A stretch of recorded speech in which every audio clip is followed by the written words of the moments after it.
Kenalkan, nama saya Alda Permatasari dengan NIM 7211420216. Oke, di sini saya menjelaskan mengenai investasi jangka panjang.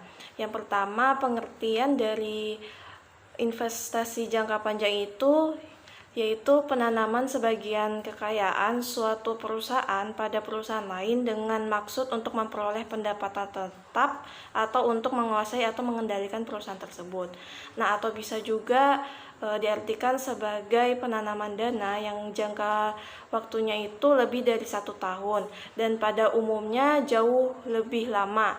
Nah, tujuannya itu untuk memberikan penghasilan tetap atau menguasai objek perusahaan lain. Nah, kemudian lanjut yang kedua yaitu bentuk investasi. Nah, bentuk investasi ini ada beberapa. Yang pertama, penyertaan dalam bentuk saham, obligasi, dan surat berharga lainnya. Kemudian ada juga dana untuk melunasi utang jangka panjang atau dana khusus lainnya. Kemudian ada juga aset lain-lain seperti pembelian tanah dengan rencana penggunaan di masa yang akan datang. Kemudian di sini ada nilai perolehan investasi jangka panjang. Yang pertama ada harga perolehan, ada biaya broker, ada pajak, dan biaya lain-lain. Nah, jadi nilai dalam perolehan investasi ini jangka panjang nanti akan diperhitungkan nilai-nilai semua mulai dari harga perolehan itu berapa, biaya brokernya itu berapa, kemudian pajaknya juga berapa, dan terakhir biaya lain-lainnya juga berapa. Kemudian lanjut ada perbedaan utama investasi jangka panjang menurut akuntansi versus pajak.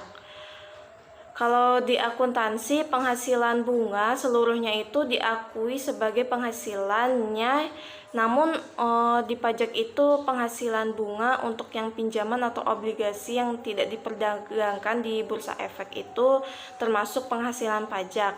Maka pinjaman atau obligasi yang tidak diperdagangkan di bursa ini itu masuk ke kategori objek pajak PPh pasal 23 yang dimana tarifnya itu sebesar 15%. Jadi boleh diambil sebagai penghasilan tidak perlu dikoreksi. Namun kalau misalnya penghasilan bunga obligasinya itu diperdagangkan di bursa, maka dikenakan pajak dengan tarif 20% yang bersifatnya itu final. Karena dia itu bersifat final, maka harus dikoreksi. Koreksinya itu bisa positif atau negatif. Kalau misalkan dia mengurangi penghasilannya, maka itu koreksinya itu negatif. Sebaliknya jika dia menambah penghasilan, maka itu koreksinya yaitu positif.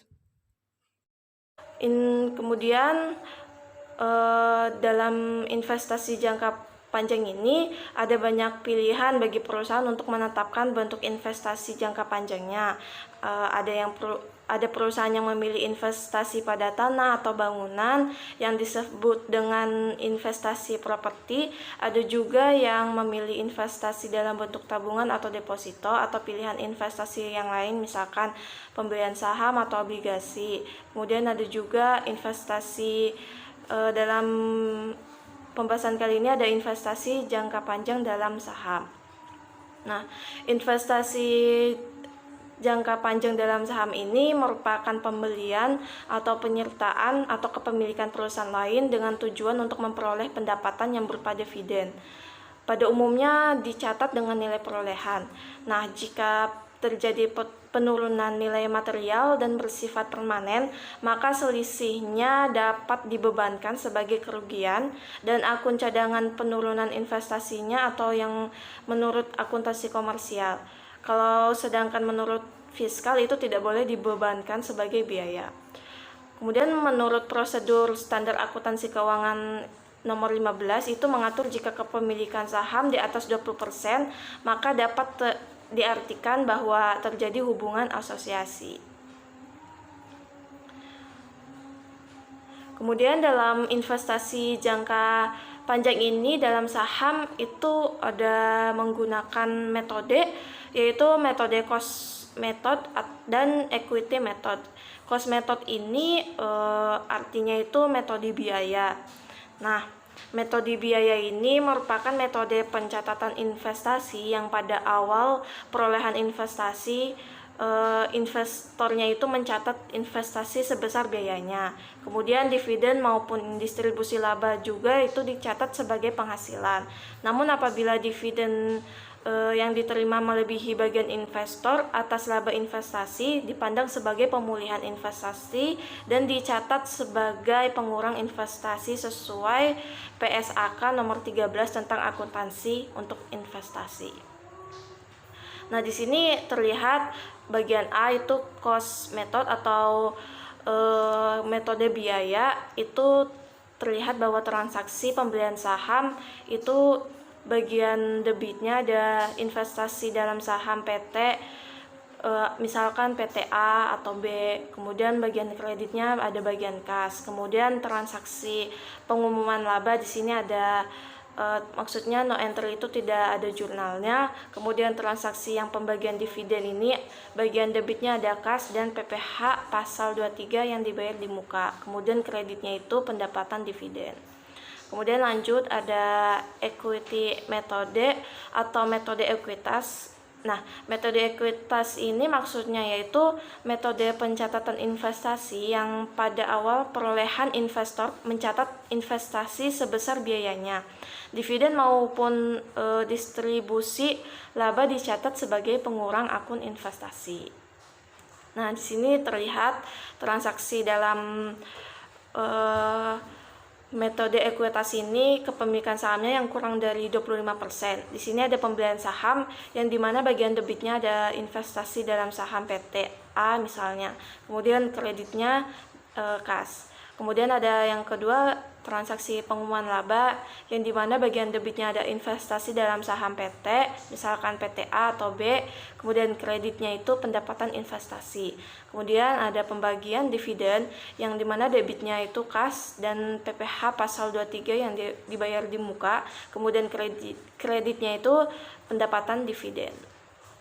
Kemudian masih lanjut juga, ini bagian metode ekuitas yang kepemilikan sahamnya itu lebih dari sama dengan 25%. Nah, di sini transaksi pembelian sahamnya itu ada bagian debitnya investasi dalam saham PT A sekian. Kemudian bagian kreditnya ada di kas. Kemudian transaksi pengumuman laba di sini ada investasi dalam saham PT A misalnya, itu bagian debit, kemudian dalam kreditnya itu ada pendapatan investasi. Kemudian ada pembagian dividen yang dimana di bagian debitnya ada kas, kemudian kreditnya ada di bagian pendapatan dividen. Nah, kemudian di sini ada investasi saham berdasarkan Undang-Undang PPh pasal 10 ayat 5 yang dibukukan dalam harga perolehan tanpa memperhatikan presentasi kepemilikan. Investasi jangka panjang dalam obligasi. Nah, obligasi ini adalah surat utang jangka panjang dengan tingkat bunga tertentu. Kemudian nilai obligasi sebagai investasi yang dicatat sesuai dengan harga perolehannya, dan dalam pembayaran bunga ini harus dinyatakan terpisah dari harga perolehannya. Kemudian perbedaan antara harga perolehan dengan nilai nominal obligasi atau surat berharga semacam itu harus ditangguhkan atau diamortisasikan selama jangka waktu yang ada. Nah, maksud dari amortisasi ini yaitu prosedur di mana terjadinya penyusutan pada pengurangan nilai aktiva tidak berwujud setiap periode akuntansi. Kemudian penjelasan pasal 4 ayat 1 Undang-Undang PPh menganggap bagian keuntungan atas pembagian dalam hal penghasilan bunga memiliki karakter seperti dividen. Kemudian di sini ada contoh kasus, misalnya Nona Risa membeli obligasi PT Hartamin pada tanggal 1 Mei 2005. Nah, itu nominalnya itu 1 juta dengan bunga 12% dengan harga belinya itu 1 juta. Biaya pembeliannya yaitu komisi dan materai yang sebesar 25.000 dan bunga obligasi dibayarkan tiap tanggal 1 Maret dan 1 September. Harga perolehan obligasi dan bunga berjalan ini dihitung sebagai berikut. Di sini tercatat harga obligasi sebesar 1 juta, kemudian komisi dan materainya 25.000. Kemudian dijumlahkan hasilnya 1.025.000. Nah, bunga berjalan itu mulai dari 1 Maret sampai 1 Mei itu 2 bulan dibagi 12, kemudian dikali 12% karena dari bunganya itu 12%, kemudian dikali nominalnya 1 juta. Nah, itu hasilnya 20.000. Kemudian jumlah uang yang dibayarkan itu 1.025.000 ditambah 20.000 itu hasilnya 1.045.000. Nah, kemudian dari hasil ini dibuat jurnal yang untuk obligasinya, yaitu investasi obligasi sebesar 1.025.000, kemudian pendapatan bunga obligasi 20.000 itu bagian debit, kemudian kasnya 1.045.000 itu di bagian kredit. Saya Mutia Arifiani dengan NIM 7211420218 akan menjelaskan tentang revaluasi aset tetap. Jadi definisi dari revaluasi aset tetap itu suatu bentuk penyusutan yang dilakukan agar nilai aset tetap bisa sesuai dengan nilai wajar atau nilai pasar yang sedang berlaku. Saat pertama kali Anda membeli suatu aset tetap, pencatatan nilai aset tetap Anda tentunya akan melalui sesuai dengan harga perolehannya. Namun aset tetap tersebut tentunya akan berubah dari waktu ke waktu jika ditinjau dari nilai pasar. Dengan melakukan revaluasi, maka nilai aset tetap Anda akan diperbaharui sesuai dengan nilai pasar aset tetap yang sedang berlaku. Pihak manajemen hanya harus memutuskan apakah nilai aset tetapnya ingin dicatat sesuai dengan hasil revaluasi atau tetap pada historic cost yang sesuai dengan perolehan awal. Lalu di sini ada perlakuan pajak atas revaluasi aset tetap, di mana ada antara akuntansi dan pajak, yaitu di mana perbedaannya yaitu di akuntansi itu penilaian kembali atas aset tetap yang dimiliki sehingga sesuai dengan harga pasarnya. Lalu di pajaknya ada dikenakan pajak pajak final sebesar 20%. Didapat dari selisih nilai revaluasi dikurang dengan nilai buku. Lalu ada dasar penyusutan baru yaitu nilai revaluasi dan masa manfaat setelah revaluasi, di mana masa manfaat penuh penyusutan dimulai sejak dilakukan penilaian kembali. Lalu ada tujuan revaluasi aset, antara lain yaitu revaluasi aset tetap itu dilakukan untuk memperoleh nilai real aset sesuai dengan harga wajar pada saat revaluasi dilakukan. Lalu ada revaluasi aset tetap juga bertujuan untuk menyiapkan penjualan pada pihak lain, negosiasi pada nilai wajar, memperbaharui nilai pasar dari aset tetap yang terus meningkat, dan untuk memastikan agar perusahaan memiliki dana yang cukup untuk mengganti aset tetap di akhir usia ekonomisnya. Lalu tujuan yang terakhir yaitu tujuan perpajakan, di mana revaluasi juga dilakukan agar kewajiban pajak penghasilan dapat dihitung dengan dasar pajak yang lebih realistis.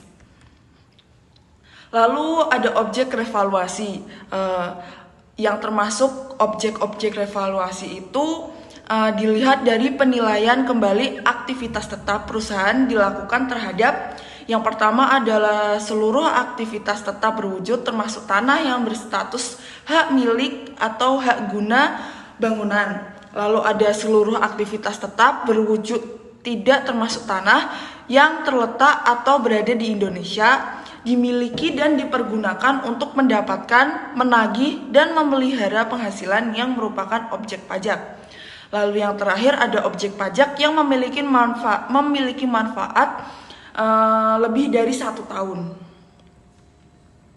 Lalu di sini ada jangka waktu, di mana dibedakan menjadi 2 jangka waktu, yaitu jangka waktu akuntansi dan perpajakan. Bedanya itu di jangka waktu akuntansi itu dapat melakukan revaluasi aktivitas tetap setiap tahunnya tanpa ada batas minimal tahunan. Jadi di akuntansi ini boleh 1 tahun melakukan evaluasi, boleh 2 tahun. Jadi tidak ada batas minimal dari berapa tahun harus melakukan evaluasi aktivitas tetap. Berbeda dengan yang jangka waktu perpajakan, di sini ada minimal dari tahunnya, yaitu 5 tahun. Dihitungnya itu dari sejak penilaian kembali aktivitas tetap perusahaan terakhir. Perkenalkan, nama saya Regita Puspitasari dengan NIM 721142881. Selanjutnya saya akan menjelaskan mengenai dasar penilaian kembali berdasarkan peraturan PMK strip 79 PMK titik 03 2008 yang menyebutkan bahwa penilaian kembali aktiva tetap perusahaan itu harus dilakukan sesuai dengan nilai pasar yang berlaku pada saat melakukan penilaian kembali. Jadi tim penilai atau ahli penilai dapat melakukan revaluasi sesuai dengan nilai pasar yang berlaku pada saat itu.